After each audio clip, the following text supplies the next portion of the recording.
showtime. It's showtime.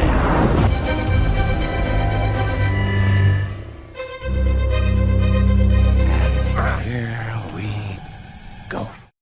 Welcome into another episode of the Movie Geek Podcast. I'm your host, George T., and as always, another episode. And I want to thank everyone for tuning in, whoever did on the premiere that I did with Jen and Charles.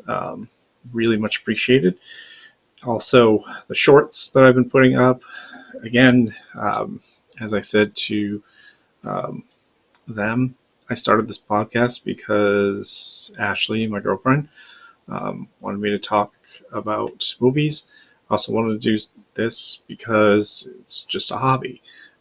So I do appreciate you guys following, liking, sharing, subscribe. If you're scrolling through my shorts, subscribe. Help me out with subscribers and stuff. But I've really, really had fun with this. And now the new job I have so much time to watch more movies and shows. That is what we're going to do in this episode. We're going to talk about a show that came highly recommended by the morning show that I listen to on my way to work, or now I listen to on their podcast afterwards. But it is called Paradise.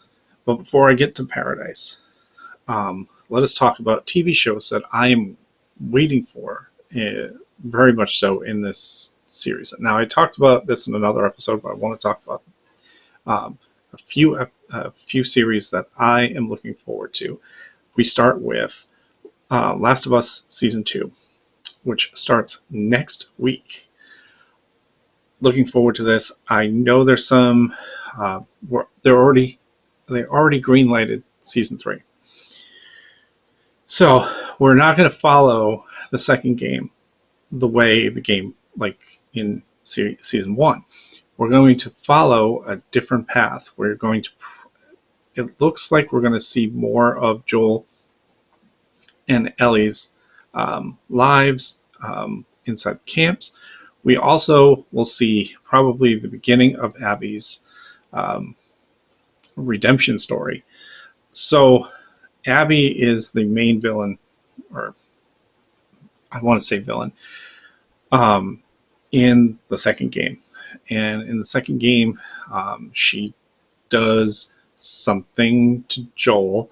I don't want to spoil it for anybody who has not played the game and is just following the series, because the series was that good. I know there have been people that have been watching Season 1 or watched Season 1 and were all geeked up for Season 2. They don't know what's coming because they haven't played the video game. But it looks like if they're going to make a Season 3, and there was possibility of Season 4, but I think they're probably only going to make 3 seasons, so they will make Season 2 and 3 into that second game. So I don't want to spoil anything. So again, I'm looking forward to this next week. So it streams Sunday. So looking forward to that. All right, so there's another one, Eyes of Wakanda animated series on Disney Plus, August 6th. And so we get a little bit more of a taste of Black Panther and the Wakandans. It looks like Black Panther will be in Avengers Doomsday, well, the new one anyway. Also, Black Panther 3 has been greenlighted as well, and Denzel Washington is going to be in that. But I will talk about that in another episode. But just wanted to go through that. The Walking Dead, Dead City Season 2. That comes out May 4th, my birthday weekend, that Sunday. So I talked about this in another episode. They filmed some episode or scenes here, 5 minutes away from our house here. So I'm looking forward to seeing if I can pick up on those little sites. Kind of like when Purge, the third Purge movie, I think it was election year, was filming down in Woonsocket, which is about 10 minutes away. And how they made Woonsocket, or the areas in Woonsocket, look like Washington, D.C. was very interesting to me. But that's Hollywood magic sometimes, you know. Finally, Marvel Zombies, October 3rd, another animated series, and it looks tremendous.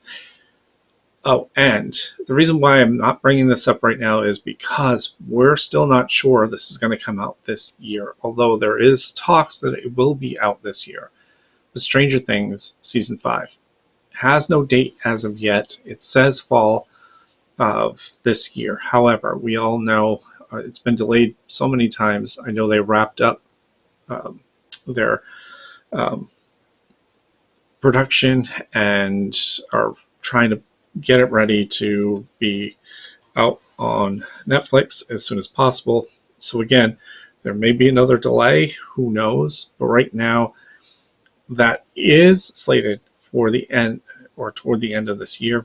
We don't know, it could be the beginning of next year. That's why I haven't put it on that list, but I wanted to mention it.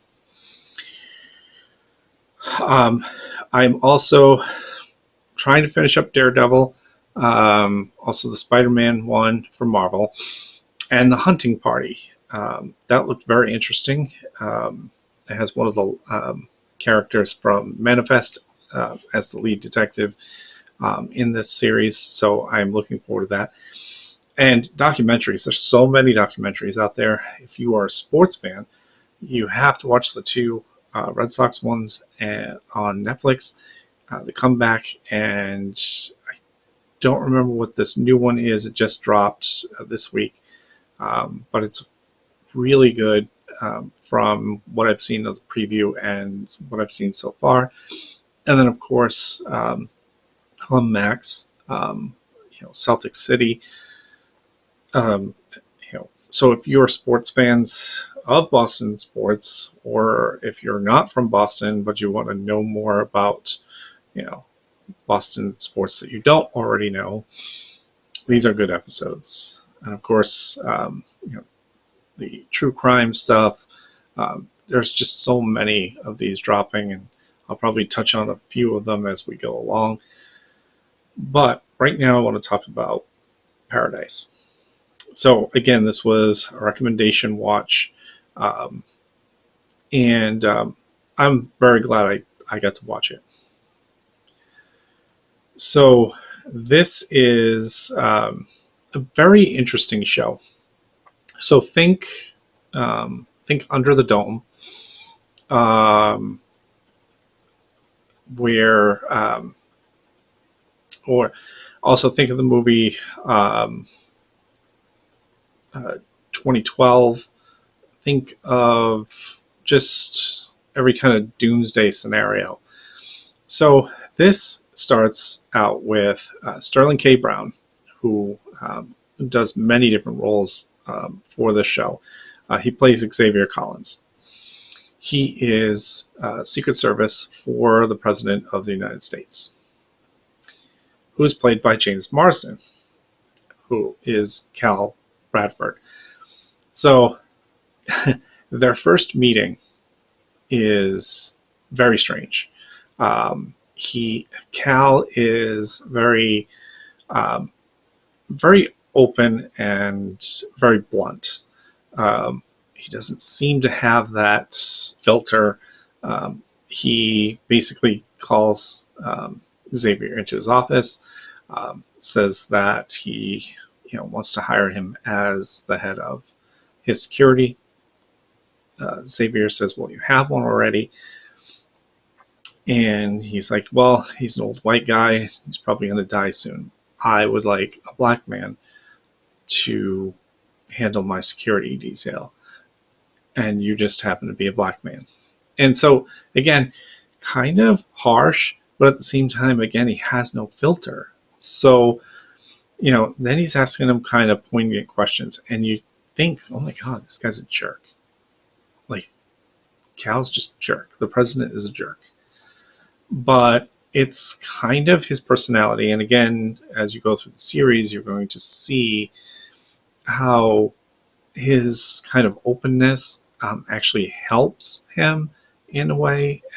Again, it's so so odd to see a president that's not all buttoned up and tight. And, he just seems like a normal guy who just you would go to a bar and just hang out with, as opposed to a president.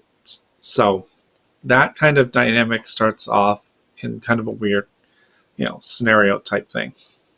So he's on detail, and he is also, kind of his best friend. So, Cal can tell him everything, and Xavier's so all about being just,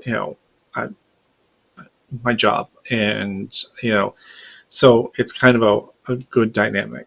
All right, so let's meet some of the other players in this, and um, you know these characters are really well done, and you tend to like them and hate them just as strongly as probably the characters themselves hate.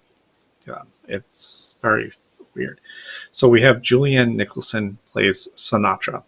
She is, at first, just somebody who is like the First Lady, but more of a consultant to this huge project that was set up to house a community of survivors. So we don't get into her backstory until later on, but you will understand as her backstory comes along why she is the way she is. We've got the doctor, Gabrielle, I'm sorry, played by Sarah Sheehan. She is everyone's psychotherapist. She helps Sinatra later on with her battles. She's basically, everyone's fixer. Um, and then a little later on, her situation changes in a different kind of way, a few different ways. So, this whole intrigue as we get to meet these characters. Nicole Braden Bloom plays Jane. She's a young rookie Secret Service member, and just a baby face, basically. And then we got John Beavers plays Agent Williams. So Bill is Xavier's right-hand man. So one morning, or how this show starts, he is waiting at the front of the gates of the president's home, and Xavier walks, toward him after having breakfast with his kids, and William goes, "I just called Jane to come and watch the front. I've got to go home and take a shit." Like, who does that? Who does that? But again, he's a very interesting character. I'll get into that as we go along. We've got Charlie Evans plays the president's son, Jeremy. We don't get to see him until episode number 2, but he is a big player in this as well. Caius Marshall plays Nicole Robinson. She is the overseer of the Secret Service, and then her role changes as this goes along. And then Gerald McRaney plays Cal's dad, Kane. And then Cassidy Freeman plays the First Lady. So we don't see her much at all.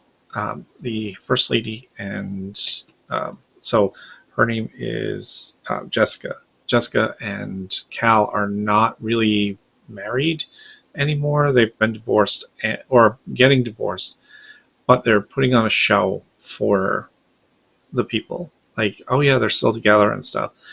But as he pointed out, they live in separate houses. They're not even together.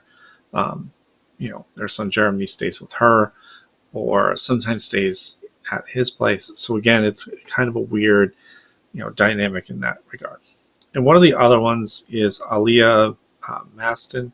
She plays Presley Collins, the smart older daughter of um, Xavier. She has a lot. Um, she has a lot of role in this later on. Mostly through the first couple episodes, she is just kind of a babysitter and trying to keep Xavier on point at times, but also looks after her little brother.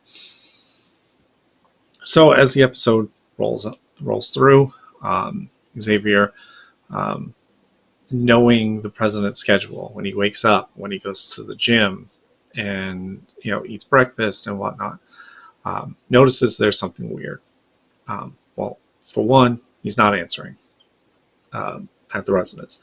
Two, nobody has seen him since the last time somebody saw him, which was Xavier walking him home around 9 o'clock.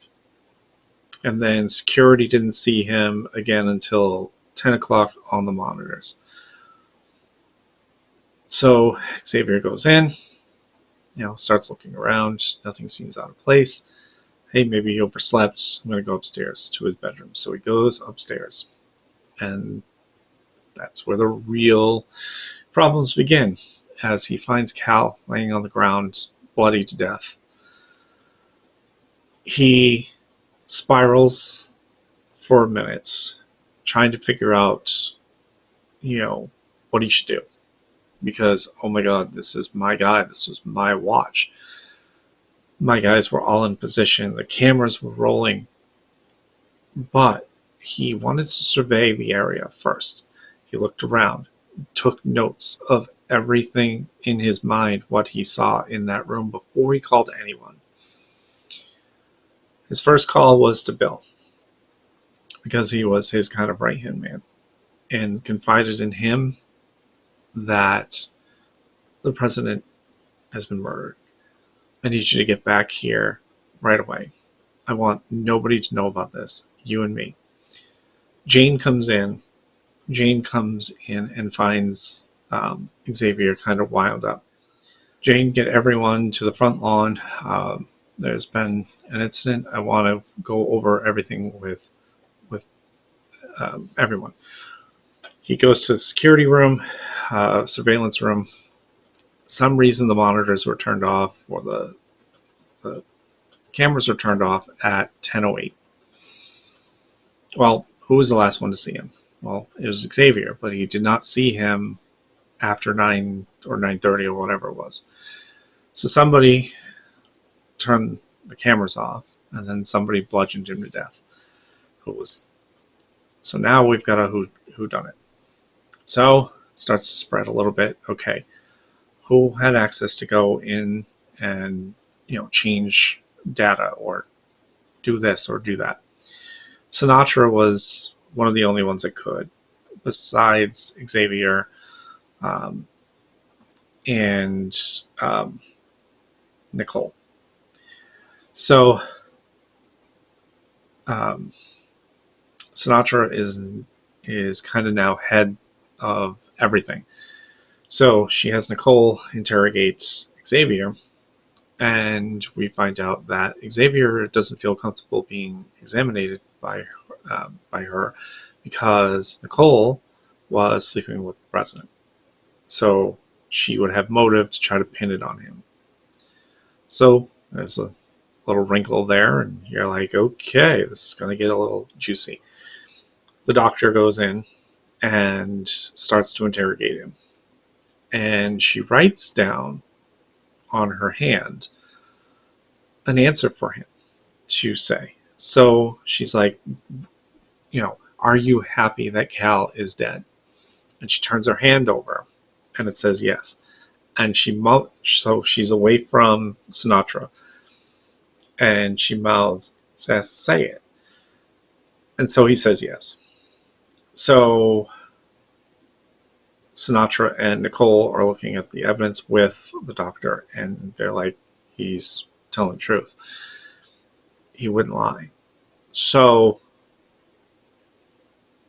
Sinatra now has to deal with the community as a whole. So, background: the world had been pretty much leveled by a nuclear blast down in the Arctic that shook icebergs and created a tsunami wave that wiped out half the modern world. Supposedly, nuclear missiles took out the rest. The world powers decided to, instead of leaving the world to a water world, we'll try to destroy it instead. Great idea. So, I mean, that's kind of like really far-fetched, but that's exactly what happened. So, you've got that going on. So now she has to get the vice president involved, and she's like, "You cannot tell anyone that he was murdered. We have to tell everyone to keep the peace. We have to tell everyone that he just died in his sleep." He doesn't really feel comfortable with it. Nobody feels comfortable with it. Not even the first lady. Jessica walks in and says, "Xavier, why are they not telling?" And Xavier's like, "Well, I'm not on the case anymore. They don't want me to investigate." So they're suspicious of Xavier, but at the same time, they don't want him to be part of this. And there's a reason why, and we'll get to that. So more episodes come out. So we start to get to know the main players. We get to know Sinatra. Sinatra is a woman who was an executive architecturally, and had all these builds and whatnot, but she was also a very worried woman. She has a family, a husband, a daughter, and a son. Her son has a medical condition, and one day they were out shopping, and he has a brain aneurysm, and they can't do anything for him, and her life spirals out of control. She divorces her husband, keeps the daughter, and Dr. Gabriella is trying to put her pieces back together. And finally she does, and she becomes this very strong personality person. So she now has worked her way into the president's office. Cal and her actually met at a conference about global warming and some other natural disasters that may affect the world. They were at this one conference where there's like 5 people in the thing, where the guy said that with erosion over time and the way the Earth is going, there could be catastrophic disaster written all over it. So Cal and Sinatra kind of have a friendship. And he kind of bluntly comes out and says, "I'm so sorry about your son, and your son was such a great kid, and I remember this, that, and the other." So they had a previous relationship when he was a senator. So again, all these kind of tie in.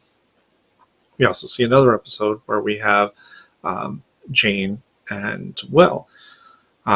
So we find out who turned the cameras off in around 10 o'clock. It was Will and Jane. And the reason's kind of funny, even though we kind of know that they're, more than just friends. They were in playing the Wii Sport game down in the president's living room. Why they had to turn the cameras off, we don't know. But again, I think it was more to protect them from being discovered. But, I mean, at that point, we already kind of know, because, again, Will calls Jane to go and watch the front while he goes takes a shit. Like, and Jane just agrees with it. Like, you know what I mean? Like, it doesn't fly for, oh yeah, no, I'll do it. No, you guys are, yeah, together. So we see Will and Jane together, but we also start to know Will's background. Will is an ex-con with a violent history. He killed his stepdad with a shotgun. He killed some juvies while he was in juvenile prison. Um, he also was a Green Beret, um, and he was also sent to jail for that. So he has got some, obviously, anger issues, but he's very sketchy. Why would he be a secret service member if he has all this sketchy past? Again, why is he there? All right. We also get to meet Cal for real. Cal's dad, Kane, is a monster to him. Um, he, Cal wanted to be a teacher. He wanted to, inspire young people. His dad wanted him to do the family business. Then eventually he became a senator because of his dad. He became president because of his dad, because of all the influence his dad had. And later on in one of the episodes, they have a sit down. His father at that time now has Alzheimer's. So he kind of can't remember things, but he does remember the fact that he pushed Cal so much. And Cal asks him, "Are you proud of me?" And he never answers. So again, his dad was always pushing him to be something he didn't feel comfortable doing. And in one of the later episodes, we see Cal, when he has to make the decision to flee the White House, he has a come to Jesus moment where he's like, oh my God, millions of people are going to die and it's my fault. But I want to try to save everyone. But it's kind of too late because they waited too long to evacuate or build more shelters or, just in general protect the people. So you kind of start to understand why Cal was built the way he was. So all of that's going on. And then Sinatra is pulling the strings behind the scenes. She wants everyone to be kind of subservient to, the dome, basically. But we come to find out that she sent a scout team out to explore the outside world and see what was left over. Which comes back to haunt them because, they were reported dead. We also come to find out that while William is having struggles with why he's there and with Jane and with the whole, friendship with Xavier and his family, he doesn't want to do bad things anymore because he feels comfortable now. But he also knows he has a secret, and the secret is he was the one that was sent out by Sinatra to kill the 4 explorers because they found life outside the bubble. So Sinatra is pulling the strings here. She does not want the outside world to know, or she doesn't want the dome people to know that maybe people survived what happened, because it would ruin the balance. Or they would want to leave and go and find their loved ones, maybe die. Or somebody could come in from the outside and do irreparable harm. Because we've all seen the zombie movies, zombie shows like The Walking Dead. You've got your groups of people and you meet another group and they're wanting to survive and you're wanting to survive, and it's just, you're not so much the zombies anymore, you fear other humans. So Sinatra's got a real tight grip. She and the doctor are tight. She puts the doctor onto Xavier, puts him she wants to know what Xavier is up to, because we know Xavier is not going to sit back, even though he was on, or he was told not to get on this case, but he does anyway, like any good person would do. And so he is starting to unravel Sinatra's plans, and Sinatra has to be one step ahead. So William goes into Sinatra's office and threatens to kill her if she goes after Xavier. She says, well, maybe I should get rid of you. And he's like, go ahead, bring on the biggest SOBs you can find. I'll bring them down. But William doesn't survive because his girlfriend Jane was the big bad SOB that he never saw coming. So that, gets Xavier now even more sure that Sinatra is pulling all the strings. So, with all that going on, we finally get to the last episode. Now, the only person I haven't mentioned in this, and because, again, this is where the twist comes in, is a man by the name of Ian Mergen, plays Trent. Trent is the librarian. And you only see him briefly when the president goes in to make a mixtape for his son, or Sterling's daughter Presley goes in there to check out books. So you kind of just don't put two and two together. But the final episode, when we get to the end, is Trent's backstory, because, spoiler alert, Trent winds up killing the president. Not for the reasons that you would think, but this is kind of where it kind of gets a little muddy. So again, spoiler for those who haven't seen the show. Trent is the guy whose crew worked on the construction site of this dome for the people. He was a whistleblower as far as what he saw inside the mountains that they were digging into, which was harmful gases, and it was killing his people. And he was like, no, I'm not going to work on this. We should not be working in here, blah, blah, blah. So one day he goes back to the construction site. He gets locked out. His people are in there. And he's sent to jail after he, tries to whistleblow. And also tries to kill the president, because the president, for some reason has all the power. Even though he doesn't even know that the dome is being put together. But it would have made a statement, hey, I'm a whistleblower. We're building this thing. We want to blow the lid off of it.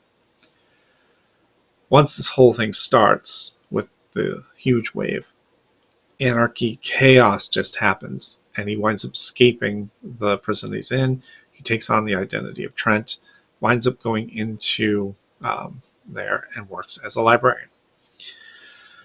His reason for killing the president was he was triggered by him in a visit. No, I honestly don't buy that. I think Sinatra had something to do with it, but we don't know that. So that's where we have the cliffhanger, where Xavier wants to go and explore the outside, because he finds, or he listens to the tapes before Sinatra, before he was going to bring her in or even kill her, where his wife may be still alive out there, and there are other survivors. So Jane winds up coming into the room and shooting Sinatra. Doesn't kill her, but makes sure she wounds her. So Xavier leaves the room to go get medical help. Now, or I think it was him, or it was Jane that called in it. I don't remember exactly, but Jane walked over to Sinatra and said, "You owe me." So we get that. whole cliffhanger, like, oh, what did Jane mean by that? Is Sinatra still, or did Sinatra hire Trent to kill the president? So on. And it's just one of those big mysteries that will be solved in season 2. And a lot of people didn't like the ending of this because it left so many open endings. But again, it's a series. If you're going to try to get to season 2, you need a cliffhanger. And I think it was well done. A lot of people, again, didn't like it, didn't like the ending. I thought it was good. I think it sets up perfectly for season 2. What do you guys think of that? If you've seen the show, comment, like this post, share it with people. Again, I gave away the spoiler that, obviously we know who the president got killed, but it's still worth a watch because, again, if you watch it and you're getting ready for season 2 or you rewatch it, you can see the subtle differences. And I think this show is so good. I give it 2 thumbs up. And again, I don't watch a lot of shows because I try to binge watch everything. That's why I don't do shows like other podcasts where they do episode after episode. But so that's it. So again, I hope that you enjoyed this show. I've got plenty more stuff coming, so I will see you all at the movies. You like that, baby? Let him know where I came from, yeah! See you next time. Bye. Waiting for you. Goodbye. Goodbye. Goodbye. Hasta la vista, baby. That's all, folks.